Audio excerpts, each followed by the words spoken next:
I knew it was time to end this whole thing and get out of the master control booth before anyone arrived to shut me down. If I hurried, I could switch off the live assist mode and put the system back into the fully automated broadcast mode. Our local television audience had seen enough for one night. As soon as I had the system up and running normally, I could get out of here and go get a drink. I needed a drink. I needed a drink. I also knew that there was going to be trouble. Trouble when I got home and trouble when the general manager and the FCC put it all together and came looking for me. I was already in trouble, so it didn't matter to me anymore. As I said, I needed a drink. I drove to Frankie's on Roswell Road, a local sports bar hotspot, and ordered a soda. I sat there and watched the end of the Monday night football game while I had several more sodas. There was quite a buzz going on at the bar, and I knew what it was all about. I couldn't hear everything, but I heard enough to know I had clearly achieved my goal. I had them talking. Thankfully, they didn't draw me into their conversations, and I drank in silence and all alone while I watched the Saints beat up on the poor Falcons. By the time 10 to 30 p.m. rolled around, I was not feeling much pain. The game was over and my team had lost New Orleans 23, Atlanta 3. I think the Saints must have been fired up about playing their first game in their stadium since the hurricane because they really dominated the Falcons. Our station had carried the game in addition to ESPN carrying it because we were one of the participants. I asked the bartender if it was all right to leave my car in the parking lot and pick it up in the morning. He said it was the wise thing to do given the condition I was in. He called a cab for me since I lived only a short distance away in a nice residential section of Sandy Springs. Well, that is pretty much the end of the story, and I suppose I should start at the beginning so you know exactly what brought me to this place. My name is Richard Head, but my friends call me Dixon. I am a broadcast engineer for WBDK, a local affiliate of CBS in Atlanta, Georgia. I have a graduate degree from MIT in electrical engineering and computer science, and I received a second degree in broadcast technologies. Needless to say, I am extremely well qualified in my field and have had several very challenging positions. My career started in the industry 22 years ago, and I have worked at several television stations on the East Coast and have been here in Atlanta for the last 5 of those years. If you are interested in a description of me, I am 46 years old, dark hair but graying at the temples. I have never felt the need to eliminate that gray, but I have a small mustache, and yes, I do use a bit of dye on it to eliminate the hints of gray in it. I am 6 feet 3 inches tall and weigh about 190 pounds. I don't know for sure because it has been a while since I was on the scale. I am moderately attractive, but not a heartthrob. You notice I didn't mention any of the younger actors, first of all, because I don't even know many of their names, and secondly, because I just am not in that age bracket and it would be misleading. Anyway, I am good looking, but not a superstar either. My wife Sharon and I have been married for 22 years. We have 2 daughters, Melanie and Stephanie. Both girls are out of the house, with Melanie being married and Stephanie a senior in college. Sharon is around 5 feet 5 inches tall, not an ounce over 135 pounds. With long blonde hair down to her shoulders. She is very pretty and has a figure that makes my mouth water and turns most people's heads. On top of all that, Sharon is one of the sweetest women I have ever met. I cannot think of one person who doesn't like her. She works as a secretary for our pastor, Rev. Bob Shelter, and has for the last 18 months. Well, back to the story. This all started last week Friday. I had a little extra time for lunch, and I thought it might be nice to drop in on Sharon and take her to lunch. I parked at the side entrance to the church offices since it was raining and I could get closer to the door. She wasn't in her office when I got there, but I walked in anyway. While I was standing there, I could hear her talking to Pastor Bob in his office. I can't wait for Monday Night Baby. It is so great that Dixon works the Monday night football games for the station. It gives us lots of chances to get together. Have you reserved the room at the La Quinta Inn yet? She asked. Yes, it is all taken care of. I asked for the Whirlpool suite again. I can't wait to be with you either. It has been a long time. Come here, baby, and let me give you a hug right now. Well, I was in shock, on the verge of crying, and my anger was beginning to build, so I knew I better get out of there before I did something really stupid. I didn't think I could stand there listening to a second more. I wanted to rush in there and confront them, and maybe I should have just done that. But in the condition I was in, right, then I was certain that I would have yelled at them both. I didn't like the prospects of what would happen to me after that, so I turned and left. It was the hardest thing I have ever done. I wanted to yell, but I just left. I was certain that neither of them saw me or knew that I had been there. They did have video cameras scanning both main entrances to the church, but I had slipped in the side door so they never saw me come in. I slipped out the same way and drove away. I was so shaken up that I knew I would be useless for the rest of the day, so I called the station and let them know that I wasn't feeling well and was going to go home. I had to have time to think what I was going to do, and home was as good a place as any. Sharon would not be there until after 4 p.m., so I had lots of time to think this through. It was pretty clear that she was having a secret relationship with Pastor Bob. Forget that, he would never be my pastor again. From now on in my mind, he was Bastard Bob. It kind of rhymes with Pastor Bob, and I liked the ring of it. What I needed to find out was the total nature of their relationship. How long had the affair been going on, and why it had happened in the first place? I know that some people don't want to know those things because they really do not matter, but I am not one of those people. I wanted to know so desperately why this had happened in my marriage. The marriage I thought was so wonderful. Obviously, Sharon didn't think it was as wonderful as I did. Obviously, she wasn't the sweet person I thought she was. Well, I would find out everything I needed to know and deal with it. I was no pushover, and I would get to the bottom of this, and both of them would be dealt with accordingly. After I got home, I made myself a pot of coffee and went out to sit on the patio and think. The weather was pleasant, and I knew I could use the fresh air to help keep my head clear as I thought this through. I would figure it all out in time, and I needed to settle myself. I won't say that I didn't shed a few tears that afternoon, because I did. I know I don't own her or her body, but it devastated me to think that she would allow another man or men to have her in that way when she had promised herself to me on our wedding day. Some might not take that promise too seriously, but I did, and I thought she did too. Something like that makes you question your whole value system and ask yourself that you have been a fool your whole life to believe in loyalty and love and all that goes with it. No matter what anyone says, the most damaging aspect of a cheating partner isn't that they had an affair with someone else. It is that you no longer can believe in them or in anything they say or do. You have no more trust in them. Throughout your whole marriage, you thought they had your back, but now you know that they don't, and it leaves you vulnerable and scared. Oh yes, bake it. I might be 6 feet 3 inches tall and 190 pounds, but I felt vulnerable and scared. And that further emphasizes what a cheating spouse can do to a person. It cuts you down at the knees like nothing else could. As I sat there struggling with my emotions, trying to remain calm and logical so I could work this through in my mind, I realized that there were things that I had questioned in the past and let go because of the trust I did have in Sharon. They were little things that meant nothing then, but now had piled up into a huge lump in the pit of my stomach as I put it all together. How could I be so naive? Trust, that's how. I had trusted her. Today that trust was shattered, and all those little clues congealed into a mass that I would have a hard time digesting. Facts is what I needed. I wanted to know why. I wanted to know how long and how often. I wanted to know where, and I needed to know who else. Yes, my trust was gone. I would get the answers I needed. I knew my marriage was in trouble, and I would deal with that too, but I just needed answers. I didn't think I could face Sharon yet without tipping my hand, so at 3 p.m., I left the house so I wouldn't be there when she got home. I drove into town and stopped at the station to pick up a few of the things that I would need over the next few days. I stuck my head into my boss's office and asked him if he had a few minutes. I told him that I was having a few problems and wasn't feeling all that well, and that I would need a couple of days off early in the week to take care of it. He seemed okay with it, so I left and went to Frankie's for a place to hang until I had to go home at 5 p.m. I called Sharon and told her that I was stopping for a few and wouldn't be home for dinner. Yeah, right, as if I wanted to be with her in that way after what happened. She could just go do whatever she wanted for all I cared. She said, "Don't plan on it, buddy. If you think you can treat me like that, there will be nothing for you for a while." I thought to myself that that is exactly what I wanted to happen. I wasn't going to be close with her again until I found out exactly what had been going on, and maybe I would never be close with her again. I got home around 10:30 p.m. and I was pretty well sloshed, but not so sloshed that I didn't notice the bedroom door shut and locked. I grinned at that and hammered on the door to wake her up in case she was asleep, which I doubted. I yelled, "Okay, if this is how you want to play it, it will be a cold day in heck before I take care of your flirty body sister. Just suffer." With that, I headed for the spare bedroom, knowing she would be fuming mad now.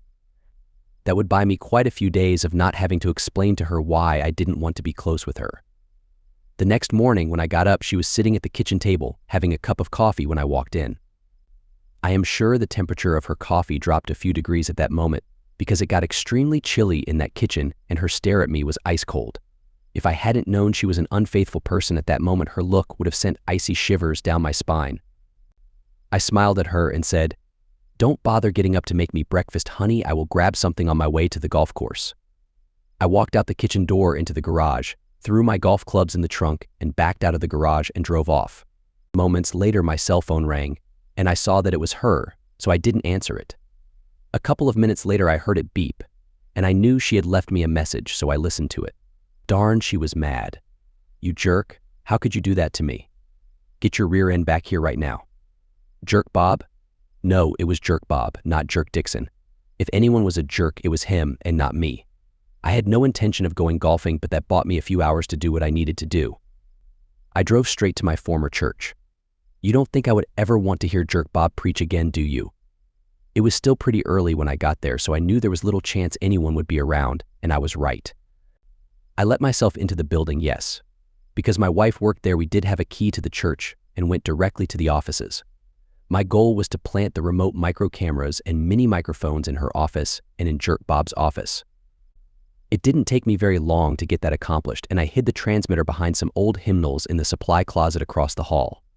I had the receiver in my trunk, and I wired it into my car's electrical system. I would now be able to monitor their conversations and activities anytime they were in their offices. I was pretty sure that they wouldn't do much there in the church, but I was also certain that I would gain a lot of information by watching them for a few days and listening to their conversations. When I was sure that everything would work properly, I snooped through her desk, but found nothing. There was, however, a large asterisk on her calendar on Monday. That fit right in with what I had heard on Friday. I would be ready.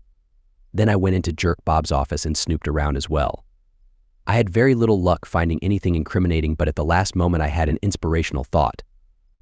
Of course I was in a church. Why wouldn't I have been inspired? I looked through the filing cabinets looking for receipts for church expenditures. Sure enough, I located a file with several receipts for the La Quinta Inn in Roswell. A couple of them were from the end of 2005, and a couple of them were from the spring of 2006. I knew that I was pressing my luck being here so long, so I quickly made copies of the receipts to take with me, and I put everything back in order and got out of there. I drove over to the golf course and parked in the general area I usually parked when I did play golf. Then I walked into the clubhouse and headed for the bar.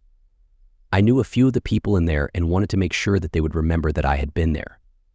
I found a table in the back and nursed a Sprite for a couple of hours. During that time, I looked over the bills very closely and discovered that the two from late 2005 were both Mondays, and the two from the spring of 2006 coincided exactly with dates when I went to New York to CBS headquarters for a conference. The thing that made me mad the most was the fact that Jerk Bob had had the nerve to charge those rooms to the church and labeled them conference room rental for meetings. He was harming my wife in a motel, and I had paid for the room.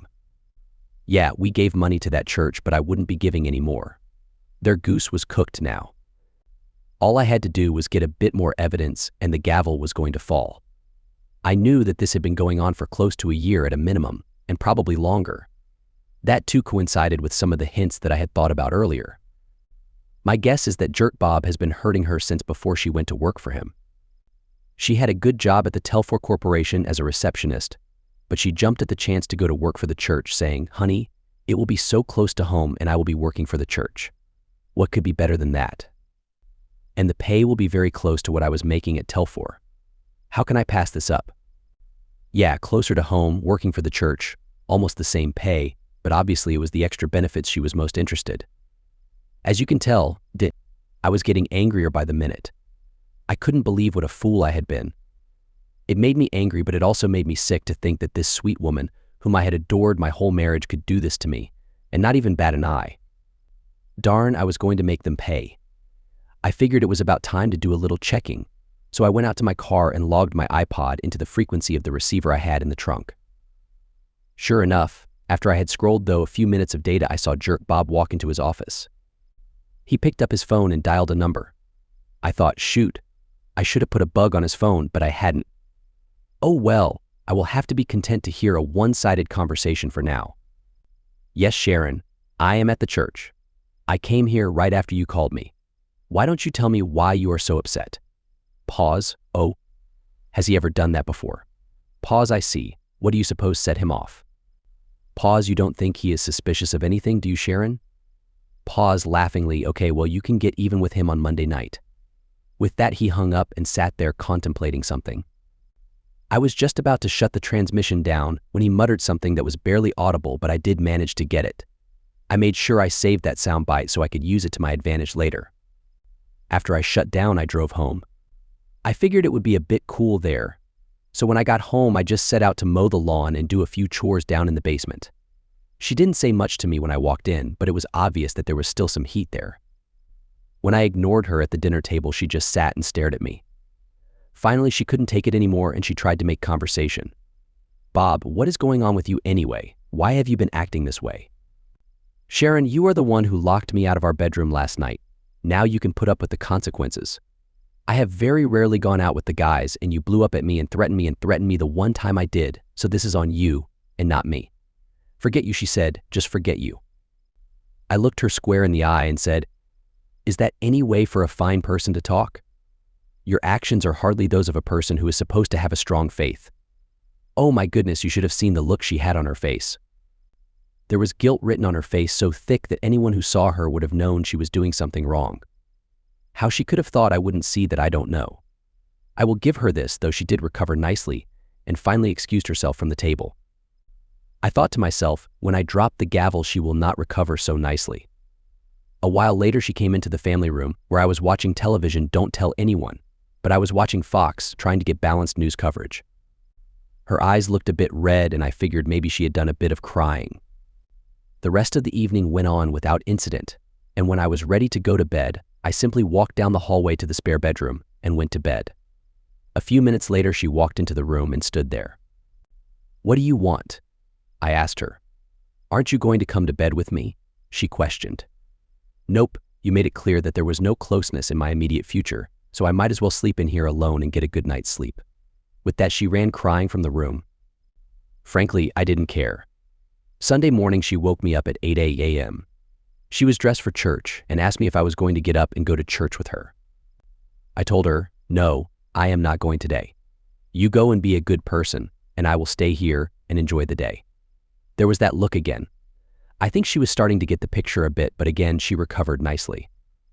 I did think, though, that I saw a little sadness in her eyes as she turned and left the room. A bit later, I heard her leave the house and drive away.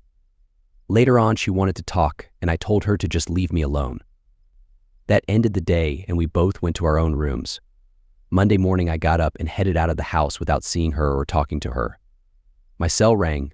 I answered it, and she tearfully said, Dixon, I am so sorry. I love you and I hate it that this is happening. We will talk about all of this when I get home tonight, I said, and I hung up the call.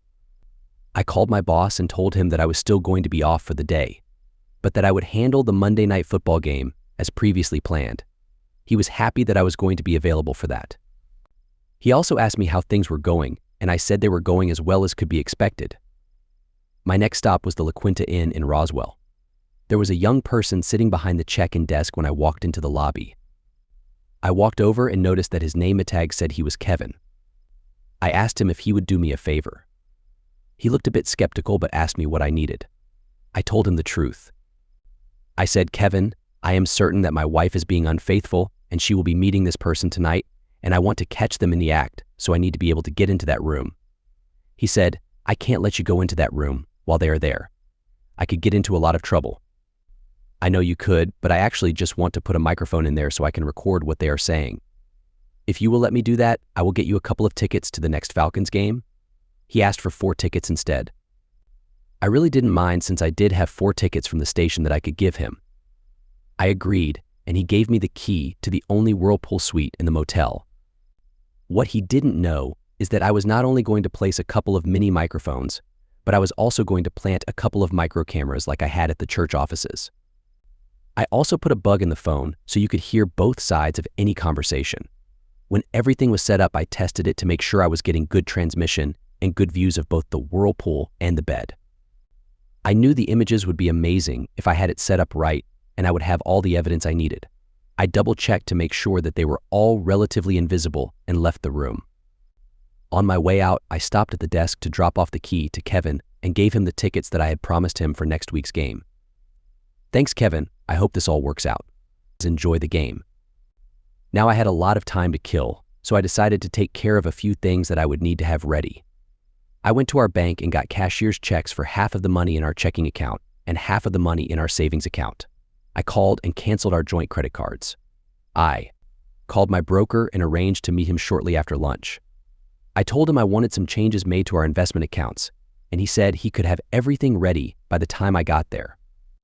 I called my attorney and told him I would need his services for a divorce and other matters to be determined. I made an appointment for later on that afternoon when he said he would have time to meet with me. Then I drove to the Planters National Bank in Marietta, Georgia, and opened new accounts in my name only and deposited the cashier's checks. I went to lunch in Marietta, but didn't really feel much like eating. When I finished, I drove to my broker's office and we discussed the paperwork he had prepared for me.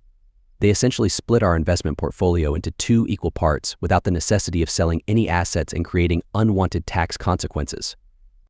All I would have to do is sign my name and get Sharon to sign hers. I took the papers with me. By then it was time to meet with my attorney, and we went over the divorce papers he had prepared. I agreed to file a no-fault divorce and split everything equally if she would sign them immediately. If she wouldn't sign them immediately, I had him include a provision whereby I would file for divorce on the grounds of adultery. I was pretty sure she would sign them immediately. Everything I could think of had been taken care of, and all I had to do was grab a bite to eat for dinner and then head to the station to oversee the Monday Night Football broadcast.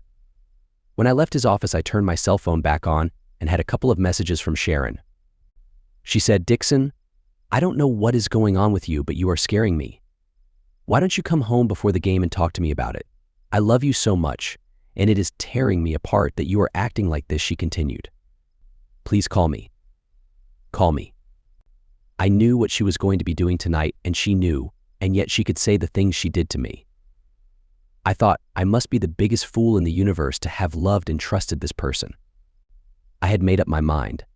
The only thing that was going to save my marriage is if she did not show up at the motel tonight. If she didn't go to the motel, I would know that she cared enough about me to try to salvage our marriage. I would know that she sensed that our marriage was in trouble, and she couldn't let it go any farther. At 8 p.m., I put the system into the fully automated broadcast mode and Monday Night Football began. I then set up the system to monitor my feed from the motel room. At precisely 8:15, Bastard Bob walks into the room and makes the call. "Hey baby, I am in the room. Get over here as quickly as you can." "Okay, honey, I will be there in a few minutes," she replied. He muttered a few more things after he hung up, and I was certain that I picked it up but would have to listen later to see exactly what he had said. Well, so much for my marriage, I thought, but I really didn't expect that she would break it off anyway. It did hurt me, though, and hardened my resolve to make them pay. I pulled out my list of people I wanted to call and started dialing. It took me almost a half an hour to reach everyone on the list, but it was done. Sharon had arrived at the motel by then, so I went back to monitoring the video and the audio. I hung up and dialed again. "Well, I suppose I better take it," she said, and I could see her taking it out of her purse. "Hello, Dixon," she answered. "What do you want now?" I could literally hear the anger dripping out of her mouth. I said, "Sharon, where are you? What are you doing?" "I went shopping since you didn't call me earlier, and I am going to stop for something to eat, then go home soon." "So, you are shopping now?" I asked. "Yes, and I am going to spend a bunch of money too," she responded. "Well, that is just great. Thanks, Sharon, for being such a great partner. What person could ask for anything better than I have in you? Don't talk to me like that, you jerk. I sure don't know what has gotten into you. Goodbye." There she was calling me a jerk again. "No, Sharon, the jerk is Jerk Bob right there in your motel room." I knew she wouldn't answer her cell phone again, so I dialed the motel number. "Kevin, this is Dixon. Are you watching Monday Night Football? No? You should be. Could you ring the Whirlpool Suite for me?" After 2 rings, he picked up. "Hi, Jerk Bob, can I speak one more time with Sharon Dixon? What are you doing calling here?" she said as she came on the line. "Well, Sharon, you see, it is like this. I know you are a cheating jerk, and I know where you are, and I know what you have been doing. I am going to file for divorce and kick you out of the house. I am sure some very bad things will also happen to Jerk Bob." "What are you talking about, Dixon? I sure can't understand you lately. What has gotten into you, Sharon? The jig is up. I think you ought to turn on Monday Night Football and enjoy the halftime show.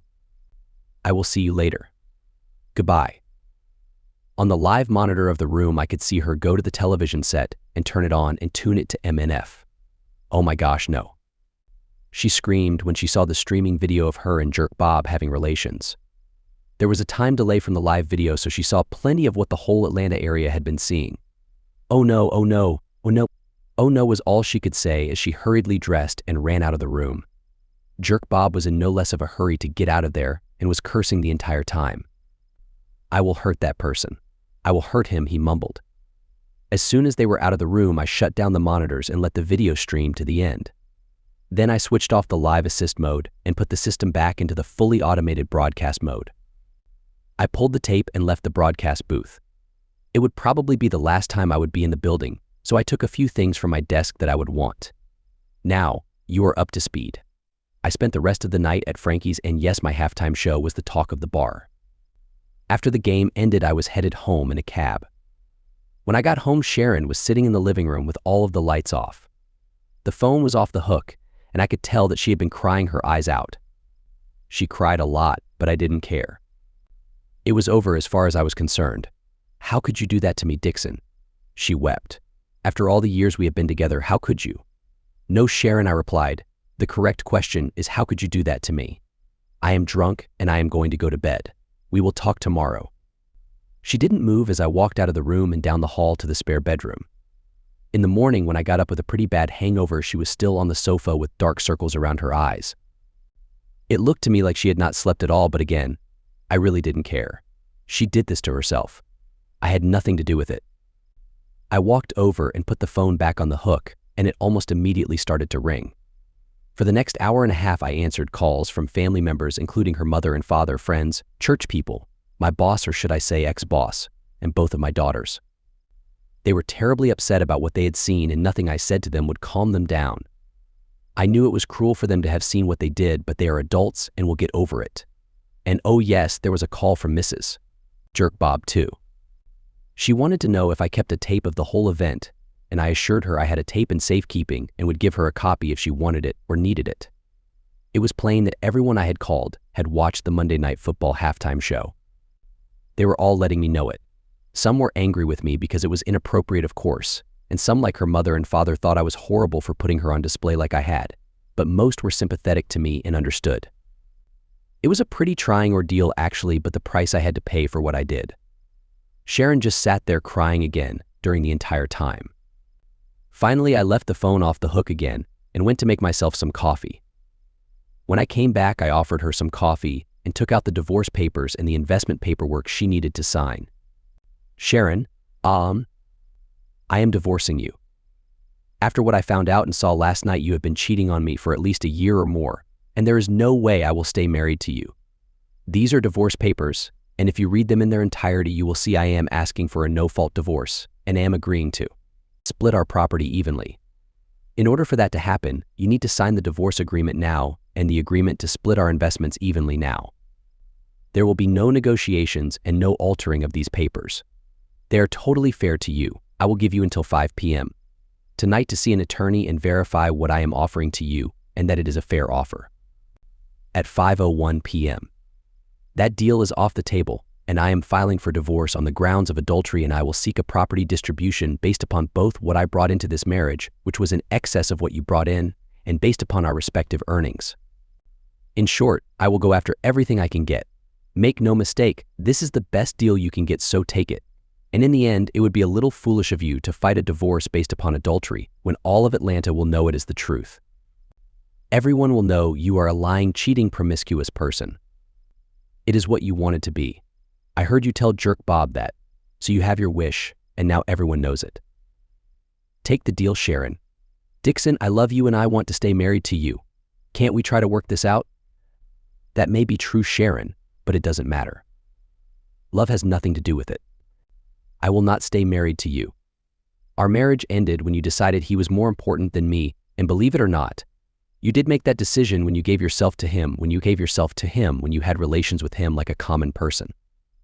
Now, I would suggest you get yourself cleaned up and go see an attorney. Your time is short. Later that afternoon, she returned home with the papers. "My attorney recommends that I sign these papers, Dixon. He says you have made a very fair offer given the circumstances, and he thinks I should jump at the chance for this settlement. Dixon, can we talk? Can you listen to me and maybe see if you can forgive me and work together to make this marriage work?" I told her that I would sit and listen to her because I really wanted to know why she did what she did. I also wanted to know if she had done that before in our marriage. We sat down at the kitchen table and she explains everything to me. There had been no others. It started a short while before she went to work for Jerk Bob. She said she didn't really know why because she was totally happy with me but couldn't deny that something had attracted her to Jerk Bob. It was probably his confident attitude. She felt he loved her. I agreed with her that Jerk Bob was confident, but I burst her love bubble when I played back the 2 sound bites I had saved of him. "So Sharon, not only did you destroy our marriage, but you were mistaken about Jerk Bob's feelings for you. All you were to him was a toy. You were just a person that he could demean and have relations with. No, Sharon, there is no way I could ever stay married to you for 2 reasons. First, you cheated on our marriage vows and I cannot live with that. And second, you would never be happy with me again anyway. I would never be able to satisfy you again. No, Sharon, no matter how much either of us loves the other, it wouldn't be enough to get past the baggage that you created in our marriage." She just sat there crying, knowing that what I said was true. In the end, she just signed both sets of papers. I told her that I would be moving out and that she could stay as long as she needed to find a place to live. I didn't think she would be able to afford the house, and I didn't want to live there either, so we agreed to sell it. The net gain would be split evenly, just like everything else. There would just be too many memories in that house anyway. I took the papers and the bags I had packed the day before and left the house. I drove to my broker's office and dropped those papers off, and then checked in at a hotel for the night. The next morning, I had an appointment with my attorney. We discussed the divorce papers, and he agreed to file them with the Superior Court of our county that same day. We also sat and talked about the trouble I was in at the station and with the FCC. He explained to me that the FCC has the authority to issue civil monetary penalties, revoke a license, or deny a renewal application. In addition, individuals who violate the law, if convicted in a federal district court, may be subject to criminal fines and/or imprisonment for not more than 2 years. Frankly, it was no surprise to me because I had been in the business for 22 years, and I knew the rules. He said, given the circumstances, he felt I would probably not see jail time, but there would be pretty hefty fines in my career as I knew it would be over. I would have to find a new line of work. Within a few days, all of the consequences had hit. I was served by the FCC and would be spending a number of days in court defending myself. I won't bore you with the details of the case, but let's just say that the fine amounted to about a year's salary for me, so much for my savings account. Worse than that, my broadcast license was revoked and I would be unable to work in my profession for 2 years. The good news, however, is that TT had watched MNF too, and even though what I did was illegal and very vindictive, he had compassion for me and gave me a job with responsibilities that met the restrictions imposed on me by the FCC. Apparently his ex-wife Henry's daughter and Peter's sister had given him a hard time in their recent divorce. I guess I did have that one thing to appreciate HJ for. Bastard Bob confronted me one time at Frankie's. He was going to try to punch me, but somehow I ended up standing on his chest with one foot while holding one of his arms tightly. "Now, Bastard Bob, I don't ever expect to hear from you again. Do I make myself clear?" I said. He said, "Screw you." I guess I needed to give him a good shove. I said, "Bastard Bob, I have an audio tape of you threatening to harm me. I believe if I take that to the police, I will be within my rights to file a restraining order against you and perhaps even press charges for assault. I think with the evidence I have, you will face some legal consequences. Is that what you want?" He shook his head no. As I gave him one more shove for good measure, I said, "Well then, I guess this is the last time we will talk." Of course, he is no longer a pastor, even though he is still a jerk. He lost his job with the church, and the denomination withdrew his license and voided his ordination. Last I heard, he was working for a travel agency in the city. He was a charismatic jerk, I'll give him that, so he is probably doing all right. He will need to be because his wife sued him for divorce on the grounds of adultery, and she won a huge settlement from him. It seems my recording was pretty damaging, even if not legally obtained. I am moving on with my life. I won't say things are perfect, but I am finding ways to be happy. I have gone on a few dates over the past several months but haven't gotten serious with anyone. I haven't been with anyone either. When the right person comes along, I will marry them, and then we will both enjoy closeness as it was meant to be. I know it is just a matter of time, and I am willing to spend that time to find the right person for me. I do see Sharon from time to time. We both attended Stephanie's graduation from college, and we both attended the baptism of Melanie's first baby. I was civil to her, but I made it perfectly clear that I wasn't there for her. I was not interested in being friends or buddies or anything else for that matter. It was obvious to me that she was not happy. I could see that she was suffering emotionally from our breakup and that she regretted what she had done. Again, that was not the issue. The issue was that she had betrayed me in our marriage. She had allowed herself to become involved with another man, and nothing would ever change that. If I were a different person, maybe I could have forgiven her for that, but my value system is pretty strict, and there wasn't much room for me to bend. She will just have to live with the fact that what she gave up for her relationship with Bastard Bob was me, and the rest of her life with me. I was a mere man who loved her with all my heart, but she threw it all away. Yes, she gave up me. Unfortunately for her, she also gave up any sense of respectability, because everyone who saw her performance in the infamous Monday Night Football halftime show knows that she made a mistake. Rumor has it that she gets lots of calls for dates. To her credit, she has not accepted any. It must be tough knowing that most men who call really only want to take advantage of her. Not a very good way to go through life. But I didn't do that to her. She did it to herself.